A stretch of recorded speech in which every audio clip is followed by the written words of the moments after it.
મિત્રો, શું તમે પણ ફાટેલા કપડાં જોઈને માણસની કિંમત નક્કી કરો છો?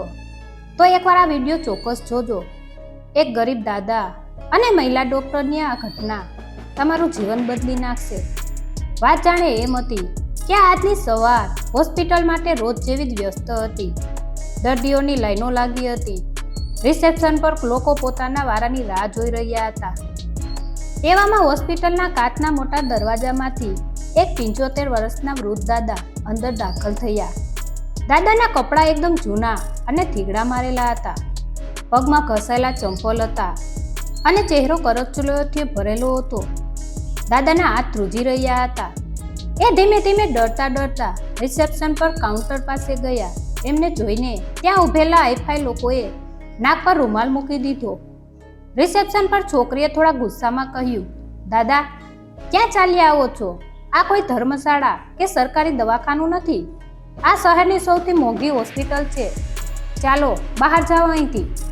દાદાએ બે હાથ જોડીને એકદમ નબળા અવાજે કહ્યું, બેટા, મારા અહીંના સૌથી મોટા ડોક્ટર સાહેબને મળવું છે. મારું આ દુનિયામાં કોઈ નથી. બસ એક નાનું કામ છે. મારી પાસે પૈસા નથી. પણ દાદા પોતાની વાત પૂરી કરે એ પહેલાં જ એ છોકરીએ સિક્યુરિટી ગાર્ડને બૂમ પાડી, અરે ભાઈ, આમને પકડીને બહાર કાઢો. કામ વગર ભીડ કરે છે. સિક્યુરિટી ગાર્ડ દોડતો આવ્યો અને તેણે દાદાનો હાથ પકડીને સહેજ ધક્કો માર્યો. દાદાથી પોતાનું સંતુલન ના સચવાયું અને એમના હાથમાં રહેલી એ જૂની કાપડની થેલી નીચે પડી ગઈ. થેલી નીચે પડતા જ અંદરથી થોડા જૂના સિક્કા, એક નાનકડું તૂટેલું રમકડું અને એક જૂનું કાળો પડી ગયેલો કાગળ નીચે વેરાઈ ગયો. દાદાની આંખોમાં આંસુ આવી ગયા અને એ ધ્રુજતાથી બધું ભેગું કરવા નીચે વળ્યા. બરાબર એ જ સમયે હોસ્પિટલના કોરિડોરમાંથી ડૉક્ટર રાધિકા ત્યાં આવી પહોંચ્યા. ડૉક્ટર રાધિકાનો સ્વભાવ આખી હોસ્પિટલમાં પ્રખ્યાત હતો. એક કામમાં કોઈ ભૂલ ચલાવી લેતા નહીં અને નિયમોમાં એકદમ પાક્કા હતા. ડૉક્ટરને આવતા જોઈને આખી હોસ્પિટલમાં સન્નાટો છવાઈ ગયો.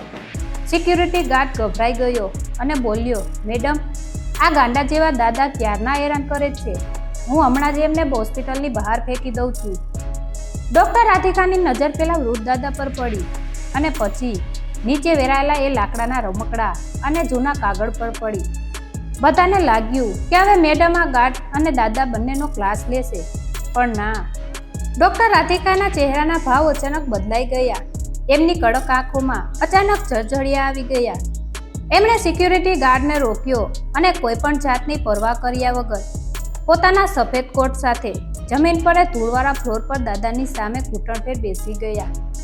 ડૉક્ટરે પોતાના હાથે એ લાકડાનું રમકડું ઉઠાવ્યું અને પછી દાદાના ધ્રુજતા હાથ પોતાના હાથમાં લીધા. હોસ્પિટલનો સ્ટાફ, દર્દીઓ બધા જ શ્વાસ રોકીને આ દ્રશ્ય જોઈ રહ્યા હતા. હોસ્પિટલના રિસેપ્શન પર સોય પડે તોય અવાજ આવે તેવી શાંતિ છવાયેલી હતી. ત્યાં ઊભેલા તમામ લોકોની નજર જમીન પર બેઠેલા ડૉક્ટર રાધિકા પર હતી. ડૉક્ટર રાધિકાના હાથમાં પેલા વૃદ્ધ દાદાની થેલીમાંથી પડેલું એ નાનકડું તૂટેલું રમકડું હતું. એ રમકડું બીજું કંઈ નહીં પણ લાકડામાંથી કોતરેલું એક નાનકડું દેશી સ્ટેથોસ્કોપ હતું. રાધિકાની આંખોમાંથી આંસુ વહીને એના સફેદ કોટ પર ટપકી રહ્યા હતા. એમણે દાદાના બંને ધ્રુજતા હાથ પકડીને પોતાના માથે અડાડ્યા અને રડતા એકદમ ગળગળા અવાજે બોલ્યા, રામજી દાદા, તમે અહીં ક્યાંથી? દાદાની આંખો ઉંમરના કારણે નબળી પડી ગઈ હતી. એમને કંઈ જ સમજાયું નહીં. એમણે ડરતા ધ્રુજતા અવાજે પૂછ્યું, બેટા, તું મને ઓળખે છે? હું તો બહુ ગરીબ માણસ છું. મારું નામ રામજી છે. એ તને કેમ ખબર? રાધિકાએ કોઈ પણ જવાબ આપ્યા વગર પેલા સિક્યુરિટી ગાર્ડ સામે એવી કડક નજરે જોયું કે ગાર્ડ પરસેવે રેબઝેબ થઈ ગયો. રાધિકાએ જાતે જ દાદાને સહારો આપીને જમીન પરથી ઊભા કર્યા. પોતાના જ હાથે એમના મેલા કપડાં લાગેલી ધૂળ ખંખેરી અને એકદમ વહાલથી દાદાનો હાથ પકડીને પોતાની વીઆઈપી કેબિન તરફ ચાલવા લાગ્યા. રિસેપ્શન પર ઊભેલા મોટા માણસો અને સ્ટાફ મોંમાં આંગળા નાખીને આ બધું જોઈ રહ્યા હતા. જે ડૉક્ટરની 5 મિનિટની મુલાકાત માટે લોકો મહિનાઓ સુધી એપોઇન્ટમેન્ટની રાહ જોતા, એ ડૉક્ટર એક ભિખારી જેવા લાગતા દાદાને પોતાની પર્સનલ કેબિનમાં લઈ ગયા હતા.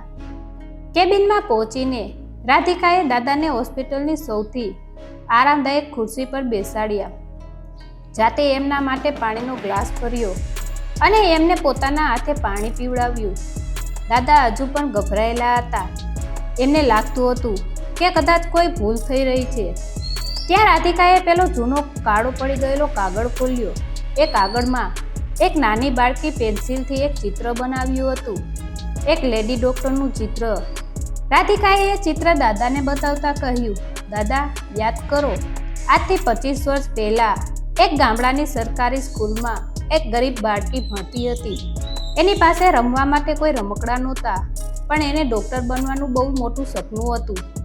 ત્યારે એ સ્કૂલના પટ્ટાવાળા દાદાએ પોતાના હાથે લાકડામાંથી આ સ્ટેથોસ્કોપ બનાવીને એ બાળકીને આપ્યું હતું અને એ બાળકીએ ખુશ થઈને આ ચિત્ર એ દાદાને ભેટમાં આપ્યું હતું. આ સાંભળતા જ દાદાની આંખો પોળી થઈ ગઈ. એમને ભૂતકાળની એ ઝાંખી યાદ આવવા લાગી. રાધી, મારી નાનકડી દીકરી રાધી, બેટા તું એ જ રાધી છે? દાદાના અવાજમાં એક અનોખી ખુશી અને આશ્ચર્ય ભરેલા હતા. હા દાદા, હું એ જ તમારી રાધી છું, જેના મેડિકલના ભણતર માટે તમે તમારો એકનો એક નાનકડો પ્લોટ પણ વેચી દીધો હતો. પણ તમે મને અચાનક છોડીને કેમ જતા રહ્યા? હું તમને કેટલા વર્ષોથી શોધી રહી છું. રાધિકાએ દાદાના ખોળામાં માથું મૂકીને ડૂસકું ભરતા કહ્યું. દાદાએ રાધિકાના માથા પર વહાલથી હાથ ફેરવતા કહ્યું, બેટા, તું મોટી થઈ ગઈ હતી. તારે મોટા શહેરમાં ભણવા જવાનું હતું. જો તારી સાથે ભણનારા મોટા ઘરના છોકરાઓ તને મારી સાથે જોત તો તારી મજાક ઉડાવત. તારા સપનાની ઉડાનમાં મારી ગરીબી ક્યાંય નડવી ના જોઈએ. એટલે હું ચૂપચાપ દૂર જતો રહ્યો હતો. પણ બેટા, હું આજે તારા માટે નહીં. દાદા અચાનક ગંભીર થઈ ગયા. એમનો ચહેરો ચિંતાથી ઘેરાઈ ગયો. હું અહીં કોઈ બીજા માટે આવ્યો છું. એક જીવ જોખમમાં છે રાધી. દાદાએ બે હાથ જોડીને રડમસ અવાજે કહ્યું. ડૉક્ટર રાધિકા તરત જ ઊભા થઈ ગયા. પોતાની આંખોમાં આંસુ લૂછ્યા અને ફરીથી એક બાહોશ ડૉક્ટરના રૂપમાં આવી ગયા. કોનો જીવ દાદા? તમે કહો મને, કોને શું થયું છે? હું બધું જ ઠીક કરી દઈશ. રાધિકાની કેબિનમાં એકદમ શાંતિ હતી. દાદાના ચહેરા પરની ચિંતા જોઈને રાધિકાનો શ્વાસ અધર થઈ ગયો હતો. કોનો જીવ જોખમમાં છે દાદા? તમે ગભરાયા વગર મને કહો. રાધિકાએ દાદાના હાથ પંપાળતા પૂછ્યું. દાદાએ આંખમાંથી વહેતા આંસુ લૂછતા ધ્રુજતા અવાજે કહ્યું, બેટા, મારો કાનજી, મારો દીકરો કાનજી હોસ્પિટલની બહાર કાળઝાળ તડકામાં એક લાકડાની લારીમાં પડ્યો છે. એના શ્વાસ માંડ માંડ ચાલે છે. મેં એને અંદર લાવવાની બહુ કોશિશ કરી, પણ પેલા દરવાજાવાળા ભાઈએ કહ્યું કે અહીં લાખો રૂપિયા જમા કરવા પડે. મારી પાસે તો 5 રૂપિયા પણ નહોતા બેટા. રાધિકાને આઘાત લાગ્યો. દાદા, તમારો દીકરો, પણ તમે તો એકલા જ હતા ને? દાદાએ રડમસ અવાજે પોતાની કહાની આગળ વધારી. હા બેટા, જ્યારે હું તારા ભવિષ્ય માટે તને મૂકીને શહેરમાં આવ્યો, ત્યારે થોડા સમય પછી મને રેલવે સ્ટેશનની કચરાપેટી પાસેથી એક નવજાત બાળક રડતું મળ્યું હતું. મને એમાં તારું બાળપણ દેખાયું. મેં એને કાનજી નામ આપ્યું. મજૂરી કરીને એને મોટો કર્યો. હવે એ 8 વર્ષનો છે, પણ છેલ્લા 1 મહિનાથી એ બહુ બીમાર હતો. સરકારી દવાખાનાવાળા સાહેબે કહ્યું કે એના હૃદયમાં કાણું છે અને બહુ મોટું ઓપરેશન કરવું પડશે. મારી પાસે પૈસા નહોતા, પણ મેં સાંભળ્યું હતું કે આ શહેરમાં એક બહુ મોટી અને દયાળુ લેડી ડૉક્ટર છે, એટલે હું આશા લઈને અહીં આવ્યો હતો. મને ક્યાં ખબર હતી કે એ દયાળુ ડૉક્ટર મારી રાધી જ જશે. આ સાંભળતા જ રાધિકાના પગ નીચેથી જમીન ખસી ગઈ. જે દાદાએ પોતાનું સર્વસ્વ આપીને એને ડૉક્ટર બનાવી હતી, આજે એમનો જ દીકરો પૈસાના અભાવે હોસ્પિટલની બહાર જિંદગી અને મોત વચ્ચે ઝોલા ખાઈ રહ્યો હતો. રાધિકા તરત જ પોતાની ખુરશી પરથી ઊભી થઈ ગઈ. દાદા, જલ્દી ચાલો મારી સાથે. રાધિકા અને દાદા દોડતા હોસ્પિટલના મેઇન ગેટ તરફ ગયા. હોસ્પિટલનો સ્ટાફ ડૉક્ટર રાધિકાને આમ દોડતા જોઈને આશ્ચર્યમાં પડી ગયો. મેઇન ગેટની બહાર બળબડતા બપોરના તડકામાં એક જૂની લાકડાની લારી પડી રહેતી. લારીમાં ફાટેલા ગોદડા પર 8 વર્ષનો એક માસૂમ છોકરો બેભાન અવસ્થામાં પડ્યો હતો. એનો ચહેરો પીળો પડી ગયો હતો અને એની છાતી બહુ મુશ્કેલીથી ઉપર નીચે થઈ રહી હતી.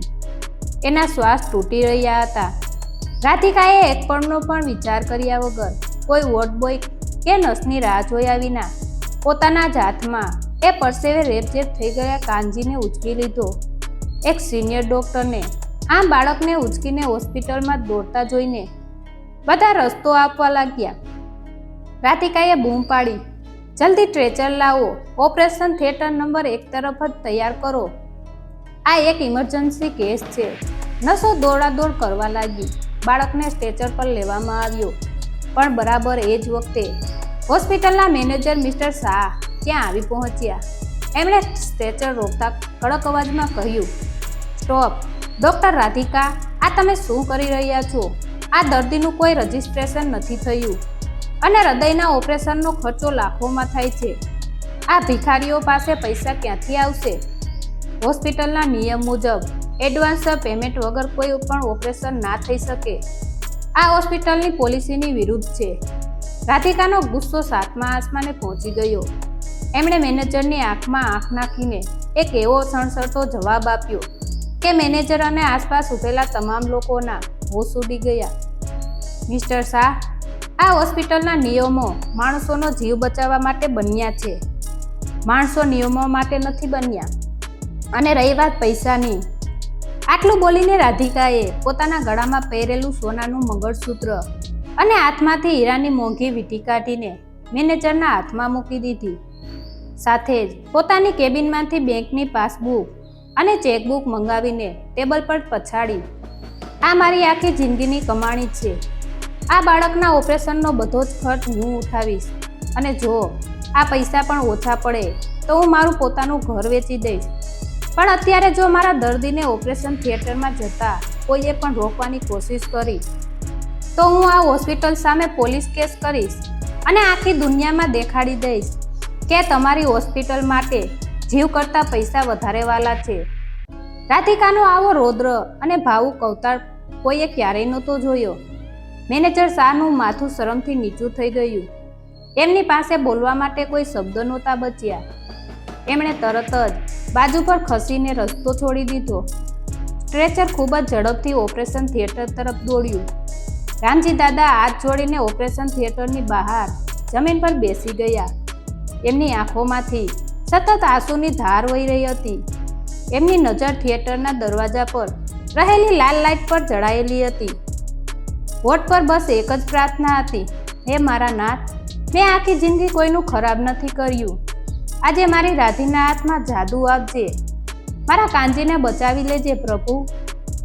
અંદર ઓપરેશન થિયેટરમાં માહોલ એકદમ ગંભીર અને તણાવપૂર્ણ હતો.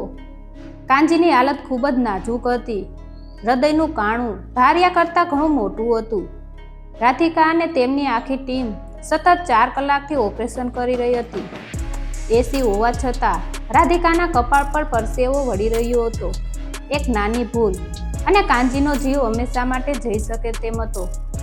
અચાનક મશીન પર લાલ લાઇટ ઝબૂકવા લાગી. Beep beep beep. મોનિટરનો અવાજ એકદમ ઝડપી બની ગયો. કાનજીના ધબકારા અચાનક ઘટવા લાગ્યા.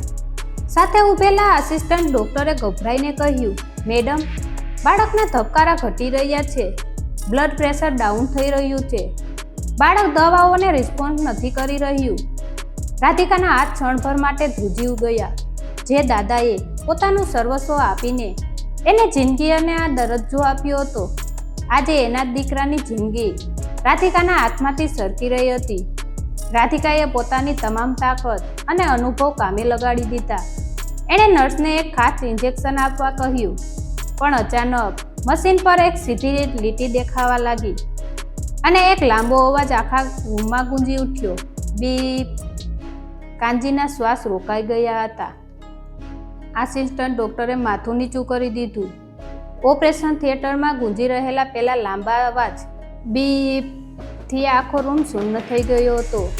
મોનિટર પરની પેલી ઉપર નીચે થતી લીટી એકદમ સીધી થઈ ગઈ હતી. કાનજીના ધબકારા સંપૂર્ણપણે બંધ થઈ ગયા હતા. વાતાવરણમાં શમશાન જેવી શાંતિ છવાઈ ગઈ. સાથે ઊભેલા નાના ડોક્ટરે નિરાશાથી માથું ઓલાવ્યું અને ઘડિયાળમાં સમય નોંધતા ધીમા અવાજે કહ્યું, આઈ એમ સોરી મેડમ, આપણે બાળકને બચાવી શક્યા નથી. પણ રાધિકાએ હાર નહોતી માની. એના મગજમાં દાદાના એ શબ્દો ગુંજી રહ્યા હતા કે મારી રાધીના હાથમાં જાદુ આપજે પ્રભુ. રાધિકાએ રડતા રડતા બૂમ પાડી, ના, આ શક્ય નથી. મારા દાદાનો દીકરો આમ હારી ન શકે. રાધિકાએ તરત જ કાંચીની છાતી પર પોતાના બંને હાથ મૂકીને જોર જોરથી દબાણ આપવાનું શરૂ કર્યું. CPR આપતા આપતા રાધિકાની આંખોમાંથી આંસુ ટપકીને કાંચીના ચહેરા પર પડી રહ્યા હતા. મનોમન એ ભગવાનને પ્રાર્થના કરી રહી હતી, હે ઈશ્વર, મારા દાદાએ મારું ભવિષ્ય બનાવવામાં એમનું બધું જ લૂંટાવી દીધું હતું. મારી ખુશી માટે એમણે આખી જિંદગી મજૂરી કરી છે. આજે હું એમના આ એકમાત્ર સહારાને આમ મરવા નહીં દઉં. 1 મિનિટ, 2 મિનિટ, 3 મિનિટ વીતી ગઈ. રાધિકાના હાથ થાકી ગયા હતા, પણ કાંજીના શરીરમાં કોઈ હલનચલન નહોતી. સ્ટાફના બધા લોકો નિરાશ થઈ ગયા હતા અને રાધિકાએ રોકાઈ જવા માટે ઈશારો કરી રહ્યા હતા. પણ રાધિકાએ છેલ્લો પ્રયાસ કરતા ઇલેક્ટ્રિક શોક આપવાનું મશીન હાથમાં લીધું. કાંજીની નાનકડી છાતી પર શોક આપ્યો. કાંજીનું શરીર હવામાં ઉછળ્યું અને પાછું પટકાઈ ગયું, પણ મોનિટર પર લીટી હજુ પણ સીધી જ હતી. રાધિકાએ બધી જ હિંમત ભેગી કરીને સૌથી વધુ પાવર સાથે બીજો શોક આપ્યો. પ્લીઝ કાંજી, તારા પપ્પા બહાર તારી રાહ જોવે છે. ઊભો થા દીકરા. રાધિકા મોટેથી રડી પડી અને અચાનક રૂમમાં એક જાદુ થયો. જાણે રામજી દાદાની વર્ષોની નિસ્વાર્થ ભક્તિ અને રાધિકાની સાચી નિષ્ઠા ફળી એમ મશીનમાં એક નાનકડી હલચલન થઈ. Beep beep beep. મોનિટર પર સીધી થયેલી લીટી ફરીથી ધીમે ધીમે ઉપર નીચે થવા લાગી. કાંજીના શ્વાસ પાછા આવી ગયા હતા. આખા ઓપરેશન થિયેટરમાં ખુશીની લહેર દોડી ગઈ. નસોની આંખમાં પણ હર્ષના આંસુ આવી ગયા. રાધિકાએ તરત જ પોતાની જાતને સંભાળી અને બાકીનું ઓપરેશન ખૂબ જ કાળજીપૂર્વક પૂરું કરવામાં લાગી ગઈ. બધું 2 કલાકની ભારે જહેમત પછી ઓપરેશન સફળતાપૂર્વક પૂરું થયું. કાંજી હવે સંપૂર્ણપણે ભયમુક્ત હતો. જ્યારે ઓપરેશન થિયેટરના દરવાજાની લાલ લાઇટ બંધ થઈ અને દરવાજો ખુલ્યો, ત્યારે બહાર રામજી દાદા જમીન પર બેઠા બેઠા આંખો બંધ કરીને ઈશ્વરનું નામ જપી રહ્યા હતા. રાધિકાને બહાર આવતા જોઈને એ ધ્રુજતા પગે ઊભા થયા. દાદાના હોઠ ફફડી રહ્યા હતા, પણ ગભરામણના કારણે અવાજ નહોતો નીકળતો. રાધિકાએ આગળ વધીને દાદાને કસીને ભેટી લીધું. રડતા રડતા ખુશીથી બોલી, દાદા, આપણો કાંજી બચી ગયો. ઓપરેશન એકદમ સફળ રહ્યું છે. મેં તમારો દીકરો તમને પાછો સોંપી દીધો છે. દાદાની આંખોમાંથી ચોધાર આંસુ વહેવા લાગ્યા.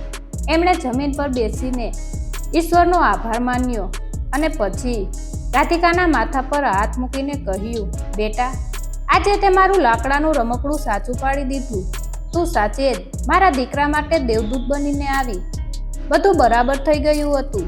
ઓપરેશનના 2 દિવસ પછીની આ વાત છે. હોસ્પિટલના સૌથી મોંઘા VIP રૂમમાં કાંજી આરામ કરી રહ્યો હતો. રૂમની બહાર હોસ્પિટલના મેનેજર મિસ્ટર શાહ અને સ્ટાફ ઊભા હતા. આજે બધાની આંખોમાં ડૉક્ટર રાધિકા અને રામજી દાદા માટે અપાર આદર હતો. રૂમની અંદર રામજી દાદા કાંજીના પલંગ પાસે બેઠા હતા અને રાધિકા કાંજીનો હાથ પકડીને ઊભી હતી. ધીમે ધીમે કાંજીએ આંખો ખોલી. એના ચહેરા પર હવે પેલા જેવી બીમારીની પીડાશ નહોતી, પણ એક નવી અને સુંદર ચમક હતી. એણે પોતાની સામે ઊભેલી રાધિકાને જોઈ. રાધિકાના ગળામાં પેલું લાકડાનું દેશી સ્ટેથોસ્કોપ લટકી રહ્યું હતું, જે દાદાએ કાંચીની થેલીમાંથી કાઢીને રાધિકાને પાછું આપ્યું હતું. કાંજીએ બહુ ધીમા અને મીઠા અવાજે પૂછ્યું, તમે ડૉક્ટર દીદી છો? મારા બાપુજી કહેતા હતા કે એમની એક પરી જેવી દીકરી છે, જે મોટા શહેરની બહુ મોટી ડૉક્ટર છે. શું તમે જ મારી એ રાધી દીદી છો? રાધિકાની આંખો છલકાઈ ગઈ. એણે હસતા હસતા માથું હલાવ્યું અને વહાલથી બોલી, હા મારા વાલા ભાઈ, હું જ તારી રાધી દીદી છું. આ સાંભળીને કાંજીએ પોતાના ઓશિકા નીચેથી એક નાનકડી કાપડની જૂની પોટલી કાઢી. એ પોટલી રાધિકાના હાથમાં મૂકતા કાંજીએ એવું તે શું કર્યું કે ત્યાં ઊભેલા બધા જ લોકોની આંખોમાંથી ચોધાર આંસુ વહેવા લાગ્યા. કાંજીએ પોતાના નાનકડા હાથ જોડીને કહ્યું, દીદી, મારા બાપુજીએ મને બચાવવા માટે આખી જિંદગી મજૂરી કરી છે. એમણે ક્યારેય પોતાના માટે નવા કપડાં પણ નથી લીધા. હું જ્યારે ભીખ માંગતા છોકરાઓને જોતો ત્યારે છાનો માનો થોડા સિક્કા આ પોટલીમાં ભેગા કરતો હતો, જેથી મોટા થઈને હું બાપુજી માટે નવા કપડાં અને ચશ્મા લાવી શકું. મને ખબર છે કે હોસ્પિટલનો ખર્ચો બહુ મોટો હોય છે. તમે આ મારા સિક્કા રાખી લો, પણ મારા બાપુજી પાસે હવે કોઈ પૈસા ના માંગતા, એમને હેરાન ના કરતા. એમની પાસે કશું જ નથી. એક 8 વર્ષના બાળકના મોઢે આવી સમજદારી અને પિતા પ્રત્યેનો આટલો પ્રેમ જોઈને રાધિકા પોક મૂકીને રડી પડી. દરવાજાની બહાર ઊભેલા કડક મેનેજર મિસ્ટર શાહ પણ પોતાના આંસુ રોકી ના શક્યા. તેઓ રૂમની અંદર આવ્યા અને રામજી દાદાના ચરણ સ્પર્શ કરીને બોલ્યા, મને માફ કરજો દાદા, હું હોસ્પિટલના નિયમો અને પૈસાના નશામાં અંધ બની ગયો હતો. તમારી ગરીબી પાછળની અમીરી અને સાચી માનવતા હું ના જોઈ શક્યો. રાધિકાએ કાંજીના માથા પર વહાલથી ચુંબન કર્યું અને પેલી સિક્કાની પોટલી પાછી આપતા કહ્યું, ગાંડા, ભાઈનો ઈલાજ કરવાનો ખર્ચો કોઈ મોટી બહેન થોડી લે. અને સાંભળ, હવેથી તારા બાપુજીએ કોઈ મજૂરી કરવાની જરૂર નથી. આજથી તમે બંને મારી સાથે મારા ઘરે જ રહેશો. જે પિતાએ મારા સપના પૂરા કરવા પોતાનું આખું જીવન ઘસી નાખ્યું, હવે એમના ઘડપણની લાકડી હું બનીશ. કાનજી દાદાની આંખોમાં આજે દુનિયાની બધી જ ખુશીઓ સમાઈ ગઈ હતી. એક બાજુ એમના ખોળામાં રમીને મોટી થયેલી ડોક્ટર દીકરી હતી અને બીજી બાજુ એમના જીવથી વહાલો દીકરો કાનજી હતો. હોસ્પિટલના સ્ટાફે આંખમાં હર્ષના આંસુ અને તાલીઓના ગળગળાટ સાથે આ અનોખા પરિવારને વધાવી લીધો. જે વૃદ્ધ દાદાને થોડા દિવસ પહેલા હોસ્પિટલમાંથી ધક્કા મારીને કાઢવામાં આવ્યા હતા, આજે આખી હોસ્પિટલ એમને ખૂબ જ સન્માનપૂર્વક વિદાય આપી રહી હતી. આ વાર્તા આપણને શીખવે છે કે દુનિયામાં નિસ્વાર્થ પ્રેમ અને સાચા સંબંધોથી મોટી કોઈ સંપત્તિ નથી. જે વ્યક્તિ બીજાના ભલા માટે પોતાનું સર્વસ્વ આપી દે છે, ઈશ્વર ક્યારેય એનો હાથ છોડતો નથી અને સમય આવ્યે 1000 ગણું કરીને પાછું આપે છે.